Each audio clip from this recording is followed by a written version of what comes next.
We continue reading in Ruth chapter 2. Prior to this, we see that the widows Ruth and Naomi have arrived or returned to Bethlehem just as the barley harvest is beginning. Verses 1 to 3. Now Naomi had a relative on her husband's side, a man of standing from the clan of Elimelech, whose name was Boaz. And Ruth, the Moabite, said to Naomi, "Let me go to the field and pick up the leftover grain behind anyone in whose eyes I find favor." Naomi said to her, "Go ahead, my daughter." So she went out and entered a field and began to glean behind the harvesters. As it turned out, she was working in a field belonging to Boaz, who was from the clan of Elimelech. Just then Boaz arrived from Bethlehem and greeted the harvesters. "The Lord be with you." "The Lord bless you," they answered. Boaz asked the overseer of his harvesters, "Who does that young woman belong to?" The overseer replied, "She is the Moabite who came back from Moab with Naomi." She said, "Please let me glean and gather among the sheaves behind the harvesters." She came into the field and has remained here from morning till now, except for a short rest in the shelter. Note the hints of coincidence, verses 3 and 4. As it turned out, and just then. In fact, just then could also be phrased behold or look. On verse 4, Hubbard says that the Hebrew has a rapid poetic alliteration that might be translated, "Behold Boaz of Bethlehem." The ba-ba-ba repetition is there in the Hebrew.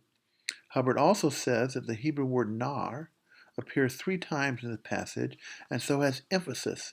It's embedded in the phrase which the NIV interprets as foreman. It's a young foreman.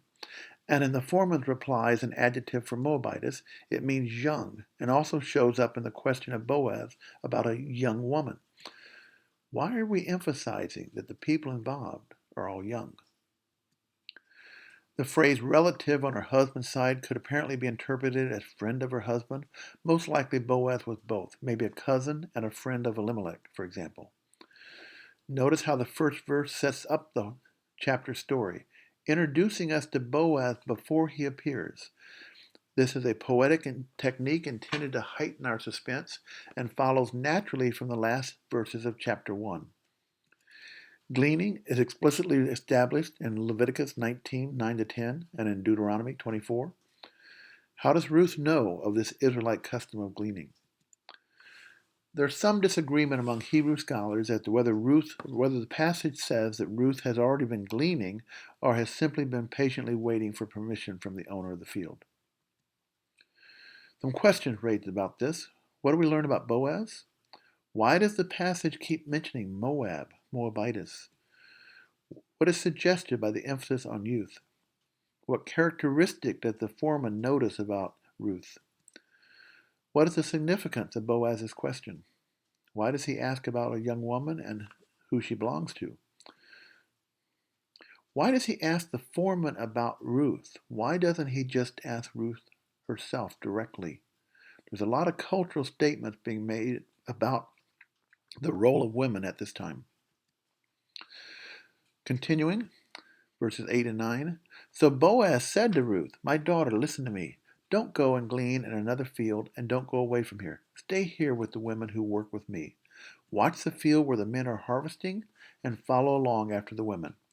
I have told the men not to lay a hand on you. And whenever you are thirsty, go and get a drink from the water jars the men have filled." At this she bowed down with her face to the ground. She asked him, "Why have I found such favor in your eyes that you should notice me, a foreigner?" Boaz replied, "I've been told all about what you've done for your mother-in-law since the death of your husband, how you left your father and mother and your homeland and came to live with a people you did not know before. May the Lord repay you for what you have done. May you be richly rewarded by the Lord, the God of Israel, under whose wings you have come to take refuge." "May I continue to find favor in your eyes, my lord," she said. "You have put me at ease by speaking kindly to your servant, though I do not have the standing of one of your servants." Notice that Ruth's request in verse 2 has been answered. The phrase, "listen to me, don't go, stay here," are emphatic. Boaz is giving some strong advice. There is wordplay or rhyme in the Hebrew in verse 10.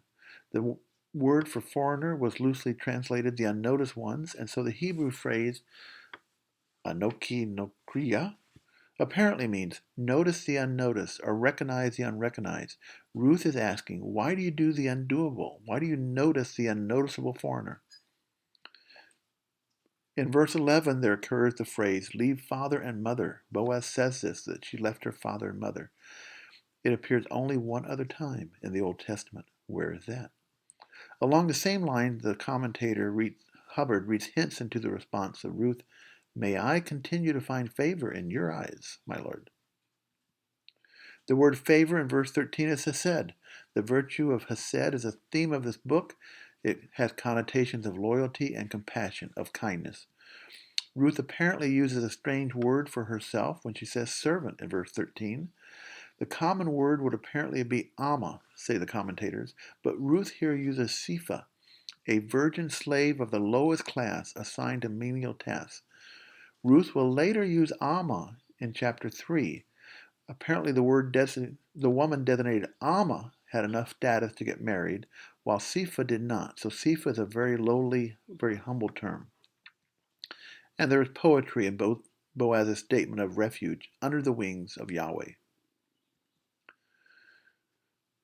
What does the use of the word daughter in talking to Ruth imply about Boaz? Would Boaz have reacted to all the women the way he reacts to Ruth? Why might Boaz be concerned about the treatment of a foreigner from Moab? See Matthew 1 and 5. What is Boaz's fear regarding Ruth working in the fields? And notice Boaz's prayer, may Yahweh reward you. Yahweh will indeed answer that prayer. Who do you think Yahweh will use to reward Ruth? There are very subtle suggestions in the dialogue between Boaz and Ruth in verses 11 and 13. What is the storyteller trying to say with that? We don't really know how old Boaz is. What do we learn about Boaz from this passage? Or Ruth? As we finish chapter 2 next time, Boaz continued to show favor, or hesed, to Ruth.